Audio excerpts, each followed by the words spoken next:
Hi friends, இது Joe சமையலில் இன்றைக்கி முருங்கை இலையை வச்சு பவுட்ரு எப்படி பண்ணலாம் அப்படின்னு தான் பார்க்கலாம். நல்ல முருங்கை இலையை கழுவி இந்த மாதிரி ஒரு வேஸ்ட்டில் போட்டு வீட்டிலே காய வச்சுக்கோங்க. நிழல்ல வெயிலில் காய வச்சிடாதீங்க. இப்போ இந்த அளவுக்கு நல்லா காஞ்சிடும். 2-3 நாள் 4 நாளுக்கு அப்புறம் இதை வந்து பவுட்ரு பண்ணிக்கலாம். நல்லா காஞ்சிடணும்.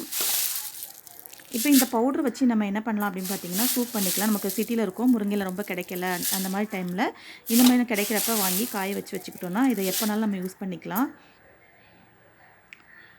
இந்த பவுடரை வந்து நம்ம வந்து இந்த மாதிரி திரிச்சிக்கோங்க. மிக்சியில் போட்டு நிறையா போடலாம், கம்மியாக தான் வரும். இப்போ இதை எல்லாத்தையும் திரிச்சிக்கலாம்.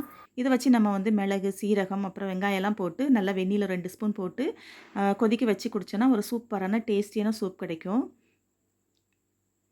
அவ்வளோதான், நம்மளோட முருங்கை இலை பவுடர் ரொம்ப ரெடி ஆகிடுச்சு. இது கடையில் ரொம்ப காஸ்ட்லி, நம்ம வீட்டிலே பண்ணிக்கலாம்.